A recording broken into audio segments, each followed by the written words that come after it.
The Iran peace deal just landed.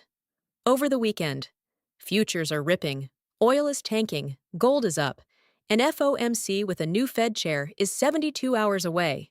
Monday morning never looked like this. Let me give you the setup. What's priced in, what's not, and where the traps are. Look, if you're new here, hit subscribe. Free note in the pinned comment. The deal. Saturday night, Trump posts, "The deal is done. Hormuz reopens. No toll. Iran's deputy foreign minister confirms it. Formal signing Friday in Switzerland. Pakistan's prime minister announces it to the world. This was the giant tail risk. The thing that made oil spike to $90 and crushed risk appetite for 2 weeks. Gone. Overnight. Futures right now, Dow up 0.54%. S&P up 0.78%. Nasdaq leading at plus 1.30%. That tells you where the bet is. Tech, growth, everything that sold off on geopolitics. Oil, WTI down 3.8% to 81.64. Brent down 3.3% to 84.44. The Hormuz premium, which got priced in across 3 trading days last week, got priced out in about 3 hours Sunday night. Gold is up 1.6%, which is, let's think about this. Peace deal, risk on. Gold should be selling off, but it's not. That tells you there's a second trade underneath. Either the dollar is weakening or someone's hedging something else. FOMC, maybe. Kevin Warsh steps into the Fed chair for his first meeting Wednesday. The market's pricing 98.5% probability of no move. That part is baked.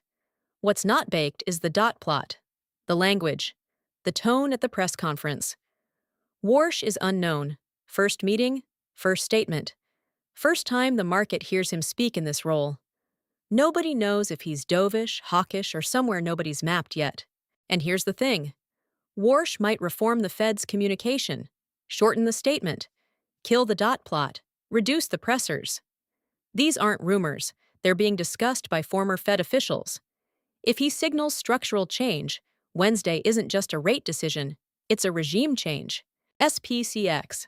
Second day of trading. Friday closed at 161. After hours was up 1.5%.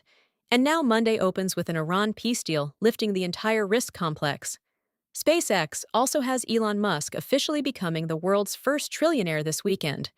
That's a narrative catalyst, not a fundamental one. But narratives matter on day 2. What I'm watching Monday. Does SPCX break above the 161-163 zone with volume? If the peace deal gives it a tailwind and it prints above 165, the momentum crowd starts paying attention.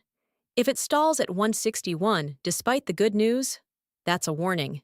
The landmines this week. FOMC is obviously the big one, but there's also Japan BOJ, expected to raise rates 25 basis points to 1.0%.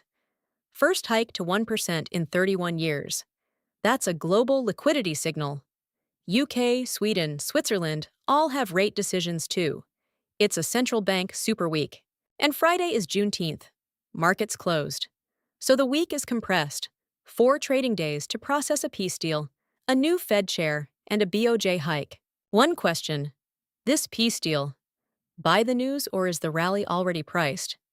Drop it in the comments. The Iran deal is the biggest single catalyst the market's seen all month. But it doesn't erase FOMC. It doesn't erase 4.2% inflation. It doesn't erase the new Fed chair nobody's heard speak yet. The peace deal opens the door. FOMC decides what's behind it. If you made it this far, you know the drill. Subscribe, hit the bell. Free note in the pinned comment. Good luck out there.